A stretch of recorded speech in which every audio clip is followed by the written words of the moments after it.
4月に挑戦したりとか、花見、今年はできそうですか？絶対できないです。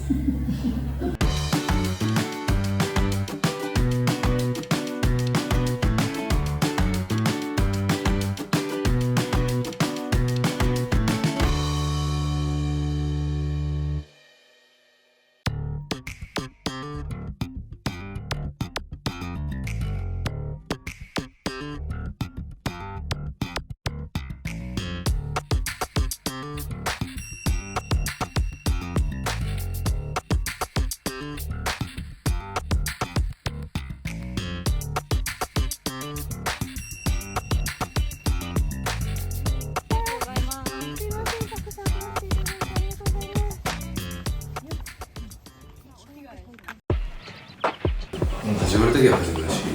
始まらないときは思わないしっていうのは普通にシンプルですけど、その人のオリジナルのきっと愛っていうものがあって、それは多分誰と比べても違うものなんだと思うんですけど、愛とはこういうものだってことになって、定義づけられないもの。そう、まあ、その人のもの、その人たちの間で生まれるものなわけだから、人と人との間の数だけ愛の形があるっていうふうに思いますけ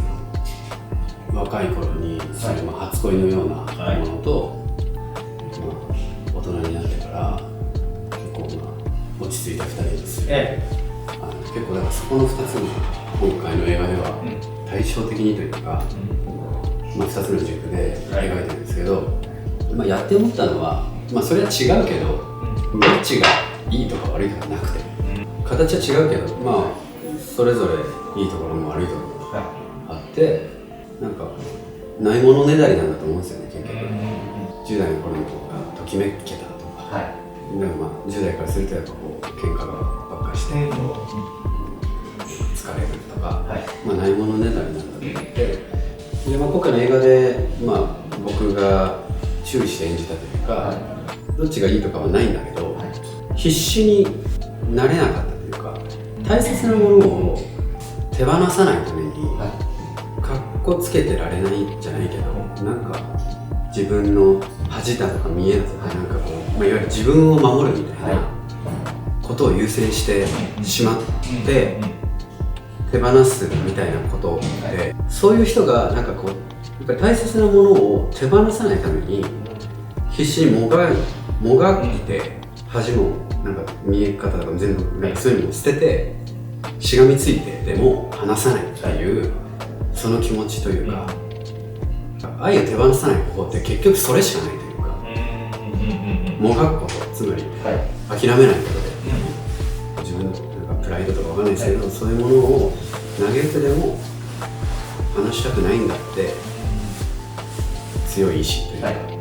なんかそういうことなのかなってこう、僕はこう演じながら思ったというか、藤代と一緒に学んだというか、というところがありますね。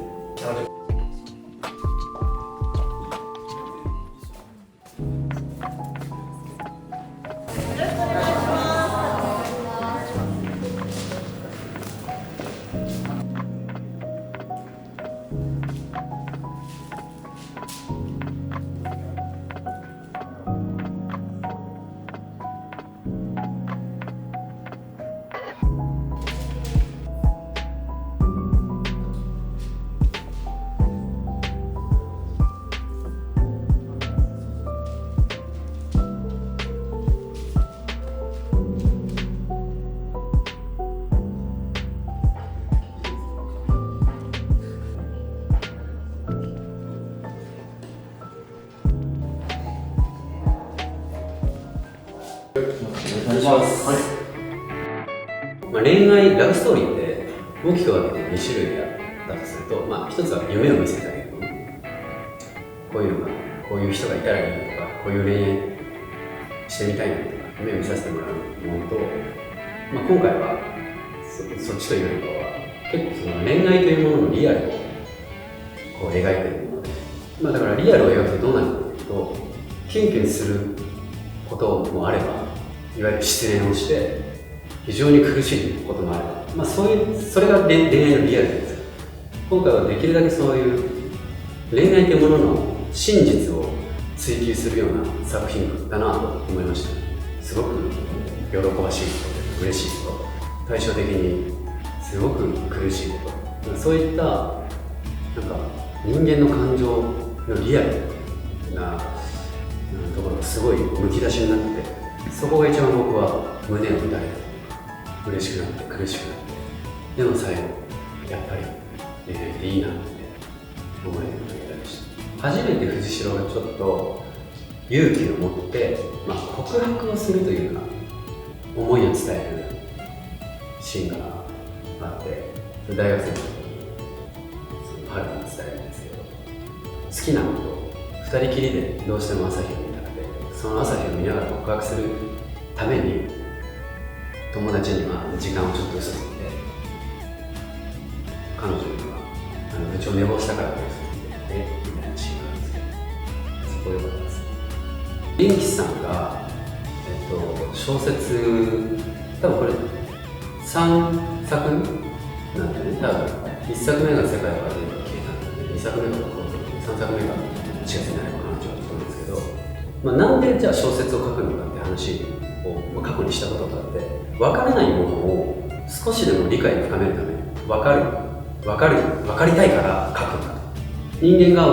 分からないもの、コントロールできないっていうものが3つあって、1つは命、寿命、それについて書いたのが世界から猫が消えたので、もう2つ目がお金、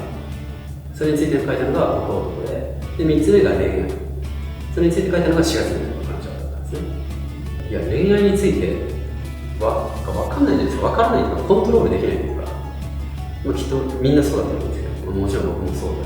で、なんかその恋愛っていうものの正体を少しでも知りたくて分かりたくて書かれた小説。藤代っていう人がその物語の中で恋愛っていうものの正体を探していくっていう、僕たちも読みながらその恋愛というものについて考えていくっていうことだったんですけど、なんで恋ってうまくいかないんだろうとか、愛って何なんだろうとか、なんとなくぼんやり考えてたことが結構こう小説の中でビシッと登場人物たちのセリフとかで描かれてて、腑に落ちる瞬間がたくさんあったんですよ、僕の場合。元気さんに伝えて面白かった。で、どうせ映画化するんでしょ、どうせやるんだったら俺やりたいなって言って、そしたらやりました。さすがです。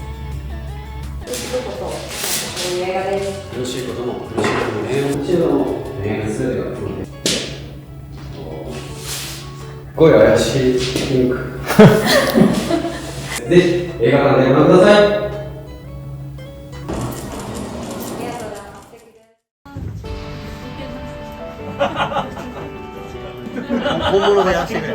本物で練習させる。ぶっつけ本番は絶対できる。喉乾いたな。早く出てこないかな。お、なんかちょっと。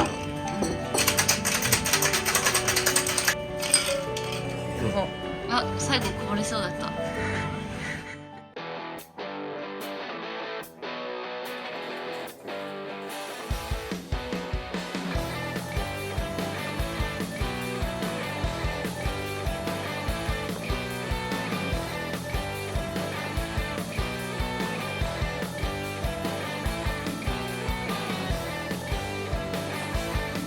僕はその振り回す系の女性キャラが好きなの。見る時も演じてる時もそっちの方がなんか楽しい。翻弄されてる感じはやってて楽しいですね。省エネだと燃費がいい、地球に優しく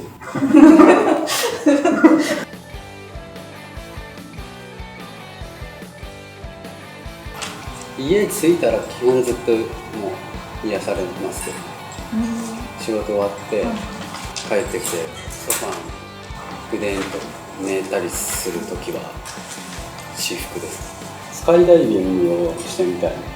結構ジェットコースターとかも好きで、落ちてる時も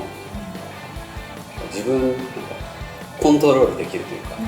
多分空中向いてんじゃねえかなと思うんですよ。りがとうございます。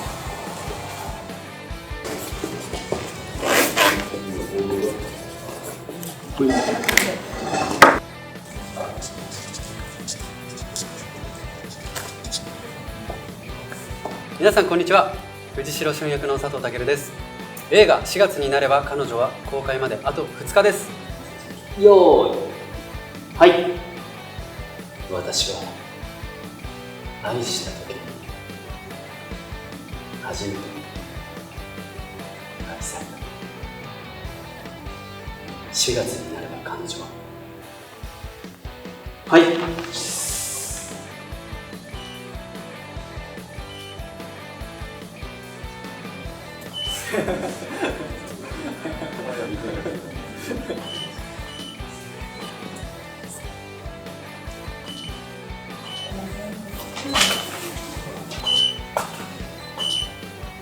竹浦君が言ってくれた言葉で、その時食事会今思い出したのが、言っ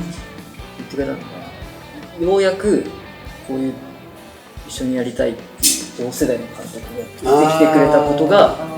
めっちゃ嬉しいって言ってくれた。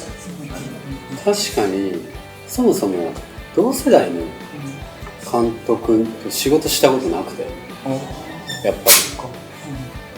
り1個上80そう1個上なんですよ。もうだからほとんど一緒で、まずそれはすごい嬉しいし、そういう人たちにどんどん一線でやってほしいなって思ってたんで、それが嬉しかったっていうのがありますね。それ一発目で結構言ってくれたので、すごいそれは嬉しかったですね。お待たせいたしました。ご登壇いただきましょう。映画4月になれば彼女は監督キャストの皆さんです。どうぞ大きな拍手でお迎えください。